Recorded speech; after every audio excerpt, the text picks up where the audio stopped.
حسن کوزاگر 4 حصوں میں 28 صفحات پر محیط نون میم راشد کی طویل ترین نظم ہے۔ راشد کے خاص انداز میں نظم ایک کہانی کی صورت ہے۔ ہم سے پہلے بھی لوگ اس کہانی کو کھول کھول کر بیان کر چکے ہیں۔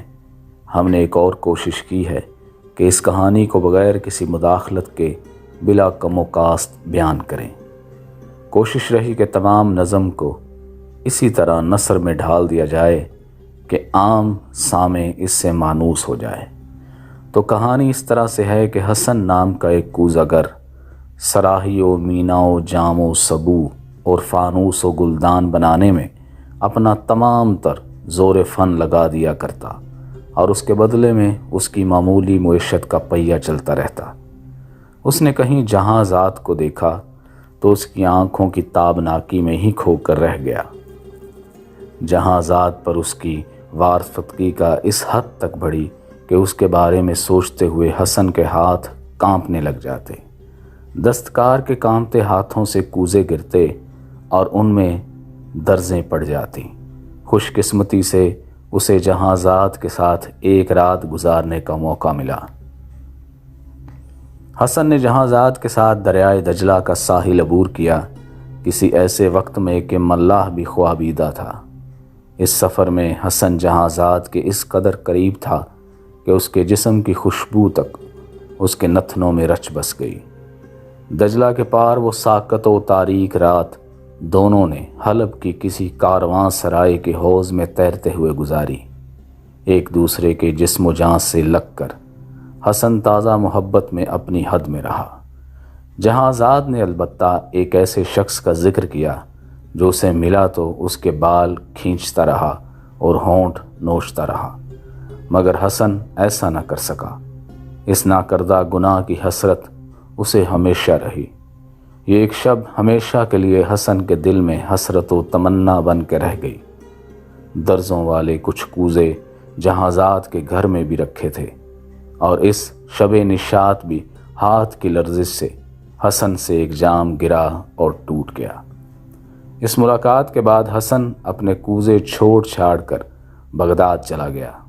وہی دیوانگی، وہی وارفتگی، اور اس سے کسی دم جدا نہ ہوتی تھی۔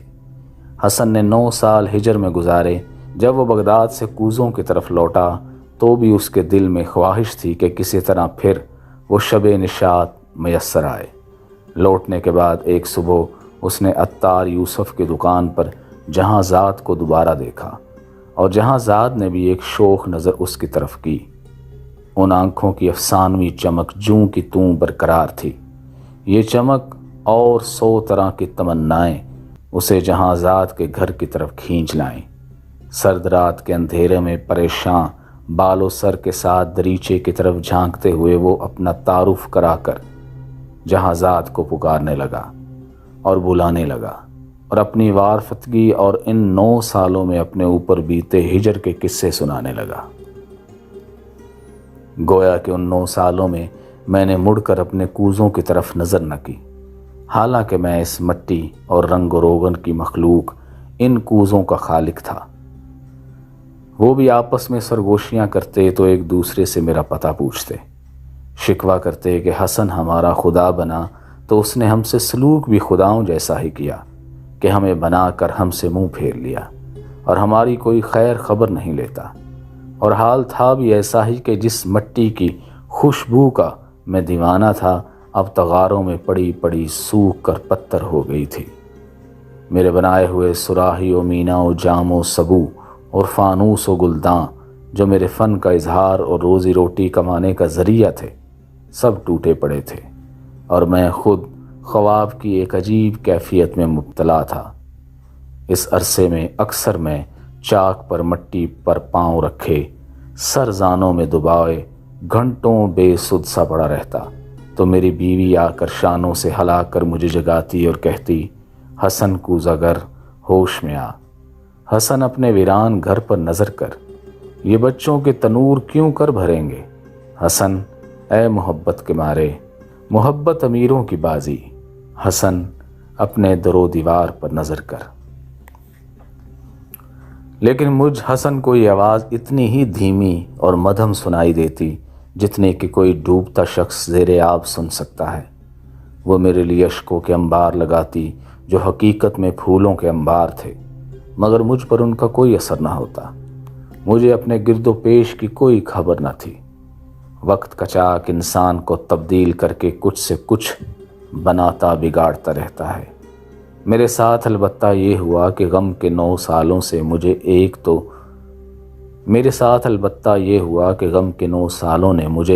ایک تودہ خاک بنا ڈالا، ایسا کہ جس میں نام کو بھی نمی نہیں۔ وقت کا چاک اس لیے مجھے کسی نئے سانچے میں نہیں ڈھال سکتا، مگر جس تابندہ شوخی سے تو نے مجھے آج دیکھا ہے، مجھے لگتا ہے کہ تیری نگاہوں کی یہ تابناکی میری حالت بدل سکتی ہے۔ وقت کا چاک پھر سے مجھے نمدار مٹی کی طرح ڈھال سکتا ہے۔ تمنا کی کوئی حد نہیں ہوتی جہاں زاد، میری تمنا ہے کہ میں پھر سے وہی حسن کوزہ گر بن جاؤں جس کے کوزے ہر امیر و گدا کے گھر کی رونق تھے۔ میں چاہتا ہوں کہ میں پھر مٹی اور گارے کے تغاروں کی طرف لوٹ جاؤں، پھر رنگ و روغن سے وہ شرارے نکالوں کہ جن سے دلوں کے خرابے روشن ہوں۔ لیکن یہ سب تبھی ہو سکتا ہے اے جہاں زاد اگر تو چاہے۔ تمہاری تابناکی آئینے کی طرح میری آنکھوں میں نقش ہو گئی، بلکہ اس سے بھی بڑھ کر تو ایک ایسے تابناک آئینے کی طرح میرے سامنے رہی جو میری آنکھوں کو یوں خیرہ کرتا کہ مجھے اور کچھ بھی سجھائی نہ دیتا۔ اگر کچھ سجھائی دیتا تھا تو تیرے آئینہ وجود کے ہمراہ اپنا وجود تن تنہا۔ میں ہمیشہ تجھ کو اپنے سے جدا دیکھتا رہا۔ آج تجھے خط لکھ رہا ہوں اور مجھے لکھنا بھی کہاں آتا ہے، بس 2-4 اشک بہا لوں گا۔ اے جہاں زاد، وقت کا پہیہ پھرتا رہتا ہے، روز و شب پھر لوٹ آتے ہیں۔ شاید میں حسن کوزہ گر بھی کبھی لوٹ آؤں گا۔ اب جو لوٹا ہوں تو اپنے تاریک جھونپڑے میں پڑا ہر وقت محرومی کے جال بنتا رہتا ہوں۔ جھونپڑے میں بھی اب کچھ نہیں ہے، البتہ ایک محبت کا کھیل ہے جو ہم میاں بیوی کھیلتے رہتے ہیں۔ میری بیوی جو کچھ وقت مجھے تکتی ہے تو تکتی ہی رہتی ہے۔ ایک دوسرے سے ہماری محبت کھوکھلی ہو گئی ہے، اور اسی کھوکھلے پن میں ہم کبھی ہنس لیتے ہیں، کبھی رو لیتے ہیں، کبھی گا لیتے ہیں، بس کسی بہانے زندگی گزار رہے ہیں۔ حرف و معنی، عشق و جوانی، اشک و تبسم کی روانی، ہر شے کی حد ہے۔ سوچتا ہوں کہ میری اس محرومی، اس تنہائی کی بھی کوئی حد ہے کیا؟ میرے خالی جھونپڑے میں اگر کچھ ہے تو وہی مٹی کی خوشبو، میرے افلاس کی خوشبو، تنہائی کی خوشبو، تمہاری یادوں اور تمہاری ناکام تمناؤں کی خوشبو۔ اس سب سے میرا جھونپڑا نہ بھرتا ہے نہ روشن ہوتا ہے، بلکہ وہاں پراگندگی ہے۔ کبھی کبھی میرے جھونپڑے سے دور انجیروں زیتون کے باغوں سے ہوا خوشبو کھینچ لاتی ہے تو یہ سارا گھر مہک اٹھتا ہے۔ ان سب خوشبوؤں کے ساتھ ایک اس رات کی خوشبو بھی ہے جو تیرے ساتھ گزری۔ اس کے علاوہ مگر میرے گھر میں نہ کوئی خوشبو، نہ پنکھا، کچھ بھی ایسا نہیں جو تیرے لائق ہو۔ میں تمہارے عشق میں مجموعہ تضادات بن گیا ہوں۔ جہاں زاد، ایک طرف غیر مرئی جذبات کا خزانہ کے لنڈھاتے ہوئے جاؤ، دوسری طرف مادی ثروت کی طلب۔ میری اس دوئی پر تجھے اتنی ہی ہنسی آئے گی جتنی اس رات میرے تذبذب پر آئی تھی۔ ثروت تو دور کی بات ہے، عشق میں تو بس اتنا ہوتا ہے کہ عاشق کا اپنا آپ اس کے سامنے آ جاتا ہے۔ عشق تو ایک سوال ہے جس کا جواب عاشق کے سوا کسی کے پاس نہیں ہوتا۔ وہی عشق کی تکمیل کرتا ہے، کیونکہ عشق کے نتیجے میں باطن کی صدا گونج اٹھتی ہے۔ اے جہاں زاد، یہ صدیوں پرانا میرا فن، صدیوں کے عشق کا اظہار ہے۔ تیری آنکھوں کے سمندر کے کنارے ڈوبنے کا اظہار میرے فن میں ہوا، اور یہ فن صدیوں پر محیط ہو گیا۔ میں اپنی جاں کی تشنگی کو یاد کر رہا تھا کہ مجھے تمہارا اس رات کا وہ سوال یاد آ گیا، حسن، یہاں بھی کھینچ لائی جاں کی تشنگی تجھے، اور اس کی یاد آتے ہی میرا حلق آنسوں سے بھر گیا۔ چلو خیر، دل کہتا ہے کہ میرا بدن اس رات حلب کے اس حوض ہی میں رہ گیا ہے۔ میں دل کی اس دوئی کے خیال کو جھٹک دیتا ہوں۔ ربط جسم و جاں کا اعتبار ہے مجھے، اسی اعتبار کی وجہ سے میری ہستی کی غیر مرئی اصلیت اور میرے مرئی وجود میں اتحاد ہے۔ اگر تم اور میں بہم ہوں تو بھی یہ اتحاد میری وجود کا ہوگا، اور میری غیر مرئی اصلیت الگ برقرار رہے گی۔ میری غیر مرئی اصلیت میرے مرئی وجود سے بھی پہلے ہے۔ کچھ بھی ہو، میں اپنی اس اصل کو دھوکہ نہیں دے سکتا۔ ٹیڑھا پن تم عورتوں کی ساخت میں شامل ہے، اس لیے کوئی بھی تمہاری گتھیاں سلجھا نہیں سکتا۔ میں اپنے آپ کو یہ دھوکہ نہیں دے سکتا کہ میں یہ گتھی سلجھانے میں کامیاب ہو گیا ہوں، اور پھر ہمارا وصال بھی کوئی آب و گل کا وصال نہیں تھا جس سے کچھ تخلیق ہو۔ اور اگر وصال آب و گل تسلیم کر بھی لیں تو ہر وصال آب و گل سے کوزے تخلیق نہیں پاتے، بہت بار بس واہ میں ہی بنتے ہیں، یعنی بے ڈھنگی شکلیں۔ ہمارا وصال بھی ایسا ہی معنی خیز نہ تھا کہ اس سے کچھ تخلیق پاتا۔ تو جہاں زاد، وہ رقیب اور میں تینوں ایک مثلث کے زاویے ہیں۔ چاک کی طرح یہ مثلث پھرتی ہے تو یہ بھی ساتھ ساتھ گھوم جاتے ہیں، ایک دوسرے کی جگہ لے لیتا ہے، مگر سب اپنی اصل حقیقت سے نا آشنا رہتے ہیں۔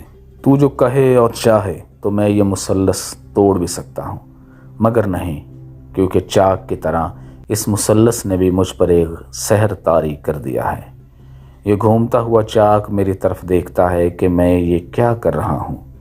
صبح و جام کے تراش تیرے بدن کے تراش جیسے ہیں، ان کا رنگ تیرے رنگ جیسا، اور وہ تیری ہی طرح نرم و نازک بن رہے ہیں۔ میرے اندر تیرے حسن و جمال کا سیلے دروں میری تخلیق بن کر باہر نکل کر میرے اندر تیرے ہونے کا اعلان کرنے لگا۔ ہر ایک کوزہ تو بن کے رہ گیا۔ یہی وہ مرحلہ ہے کہ جب خمیر آب و گل سے جدا ہو کر تخلیق کی صورت پا کر آب و گل نے کامرانیاں حاصل کی، مگر مجھ غریب کوزہ گر کو ایسی معرفت کی باتیں کہاں معلوم۔ جانے کیوں جہاں زاد میں کسی انجانے انتظار میں ہوں، یہ انتظار نہ آنسوں کے دجلہ کا، نہ گم رہی کی رات کا، حلب کی کارواں سرائے کے حوض کا، نہ موت کا، نہ اپنے شکست خوردہ ذات کا۔ زمانے کی قید سے آزاد انتظار مسلسل ہے۔ لامحدود وقت میں جب چند لمحے تمہاری درد و غم کے آ گئے تو اس لامحدود وقت کا بار میرے سر سے اتر گیا۔ پھر یوں ہوا کہ یہ چند ثانیے گزر گئے تو تمام رفتہ و گزشتہ صورتوں، تمام حادثوں کے سست قافلے میرے دروں میں جاگ اٹھے۔ ماضی ایک جہان کی صورت پھر سے میرے لاشعور سے شعور میں آ گیا۔ میں اپنی غنودگی سے جاگ اٹھا۔ اس تمام دور غنودگی میں میری اپنی اصل سے دور ہٹ جانے سے جو کوزے ریزے ریزے ہو گئے تھے، ایک بار پھر سے جڑنے لگے، ایک بار پھر لافانی سانچوں میں ڈھلنے لگے۔ ہزاروں برس بعد کھنڈرات کی کھدائی کے دوران حسن کے بنائے ہوئے جاموں، میناؤں، گلداں کے ریزے دریافت ہوئے اور ان پر تحقیق شروع ہو گئی۔ اسی دوران حسن نام کا کوئی اور جواں کوزہ گر کسی اور شہر میں کسی سے عشق کرنے لگا۔ حسن حیران ہو کے بڑی ناگواری سے کہتا ہے کہ یہ لوگ جو ان کوزوں کو الٹ پلٹ رہے ہیں، اگر بہت زیادہ بھی جان لیں گے تو صرف ان کوزوں کی تراش خراش سے آگاہ ہو جائیں گے۔ یہ کبھی نہیں جان سکیں گے کہ ان کی اصل کیا ہے، کبھی نہیں جان سکیں گے کہ کس درد و غم میں جل کر اور کن آندھیوں کا سامنا کر کے یہ کوزے تخلیق ہوئے۔ میں نے اپنے ہاتھوں کے ایک ایک مسام سے، انگلیوں کی ہر پور سے تیری باہوں کی پیمائشیں جذب کر کر کے انہیں کوزاؤ، میناؤ، جاموں، سبو میں ڈھال کر دیکھنے والوں کے سامنے لا رکھا ہے۔ انہیں کیا خبر کہ ان کے رنگ کس دھنک سے اور کون سی تتلیوں کے پروں سے آئے، انہیں کیا معلوم کہ کون سی ذات سے ان کوزوں کے خد و خال آئے۔ یہ کیا جانے کہ میرے گلو خاک کے رنگ و روغن تیرے نازک اعضاء کے رنگوں سے مل کر ابد کی صدا بن گئے تھے۔ یہ محققین جو بھی کریں حسن کوزہ گر کو کہاں سے لائیں گے؟ کیا یہ اس کے پسینے کے ان قطروں کا شمار کر پائیں گے جو یہ کوزے بناتے ہوئے اس نے بہائے؟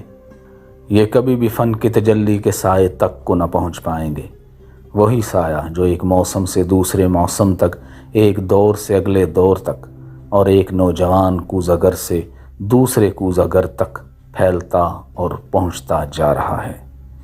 یہ سایہ تو وہ سایہ جس کی وجہ سے ہم تمام کوزہ گر ہمہ عشق اور ہمہ تن خبر ہیں اور اپنے فن کے سر بسر خدا ہیں۔ ان کے لیے تو یہ کوزے بس داستان فنا کا کوئی باب ہیں، مگر ہمارے لیے یہ ہماری اصل کا اعلان ہے۔ یہ وہ آنکھیں ہیں جو ہمارے اندر کھلتی ہیں اور ہمیں دیکھتی رہتی ہیں۔ یہ کوزے ہمارے باطن کا اظہار ہیں۔ یہ ہمارے ہر درد اور ہمارے ہر فن پارے کے حسن کی اصل سے واقف ہیں۔ اس طرح بوس و کنار کے مرحلوں سے گزر کر دو انسان ایک نرم و نازک وجود تخلیق کرتے ہیں۔ لطف کے ایسے ہی مراحل سے گزر کر ہمارے کوزوں میں نازکی تخلیق پاتی ہے۔